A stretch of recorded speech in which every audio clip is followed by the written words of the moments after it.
Here's another Hyundai that we've been waiting to get behind the wheel of ever since we first saw it at the Auto Expo.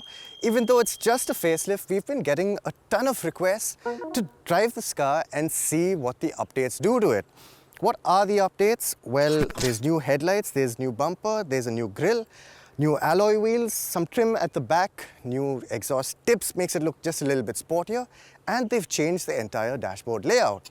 There's new infotainment, some added tech thrown in, but everything that we knew and loved about the Tucson remains the same. It continues to be offered in a petrol and diesel engine, and the diesel gets a new 8-speed automatic borrowed from elsewhere in the group. Can the Tucson remain relevant in the face of all its new competition like the Skoda Karoq, the Honda CR-V, and of course the Jeep Compass? Well, let's find out.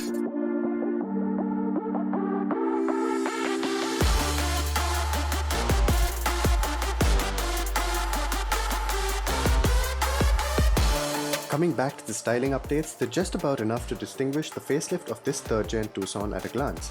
The updates up front are limited to the new interpretation of Hyundai's cascading grille, a sharper bumper design, and 5-element LED projector headlights with a new LED light signature taking charge from the L-shaped LED DRLs lower down when the lights are on at least. LED cornering lights also make the cut. Sharp 18-inch alloy wheels with polished faces are new too, while at the rear, redesigned combination LED taillight clusters and trapezoidal twin exhaust tips tie the Tucson facelift into the new Hyundai range. During the time the Tucson facelift has been on sale in India, the new 4th-gen Tucson debuted internationally, and truth be told, has us far more excited for Hyundai's fresh take on its sensuous sportiness design language. 3rd-gen Tucson, when it debuted in 2016, had interiors that we found functional but uninspiring and a little dated. With this update, it's finally modernized, and the switch to dark interiors is one I personally welcome. The new 8-inch infotainment screen is tacked on to a gently layered dash with vastly more premium feeling materials on the top half. The infotainment brings with it smartphone connectivity and BlueLink connected tech with an Infinity 8-speaker audio setup which sounds clear and full-bodied. For most potential buyers, the panoramic sunroof will be the most welcome addition, standard across the range. Standard features include powered seats up front, wireless phone charging, 6 airbags, hill start assist, downhill brake control, and much more. In fact, most goodies are standard even on the lower spec GLO variant, except for the extra parking sensors up front, electric parking brake, and digital MID on the GLS variants. Considering the Creta gets ventilated seats up front, it would have made huge sense to bring these to the Tucson as well.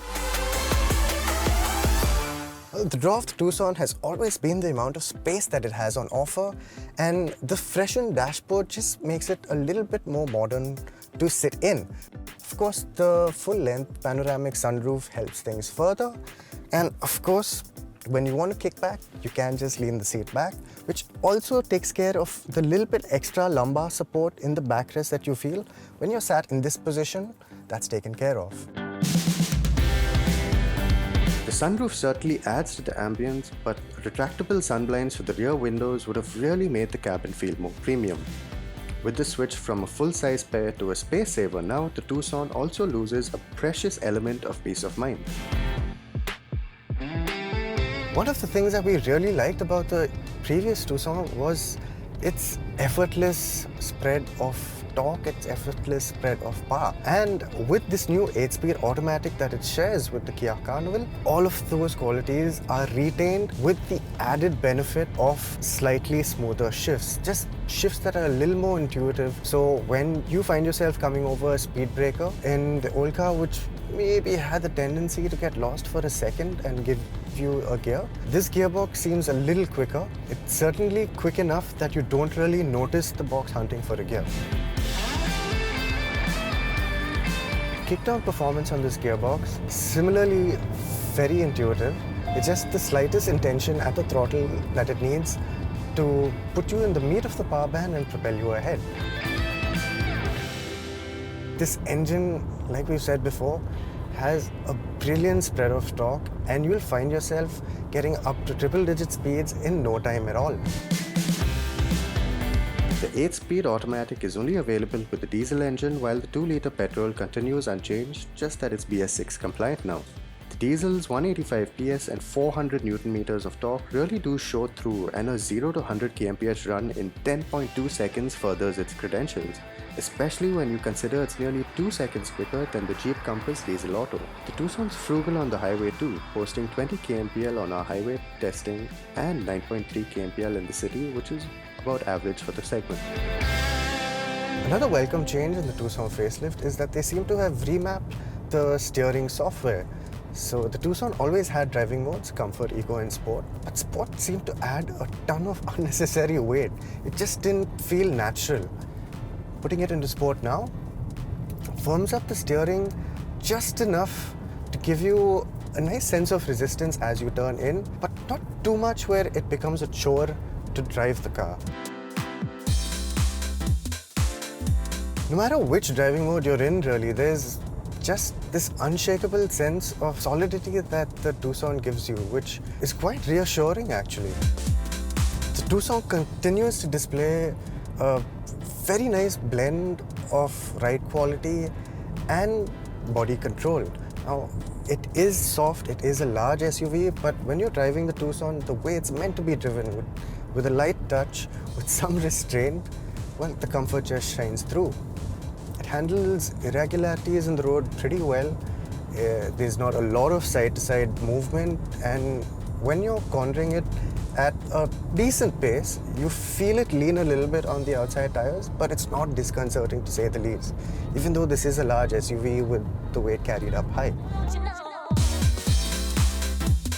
To the ride quality aspect of it, we're going over a road which has pretty wavy tarmac. It's obviously been resurfaced at some point in the past, and not a very good job has been done of it, but the Tucson actually does a really good job of keeping you nice and insulated from the road conditions inside here.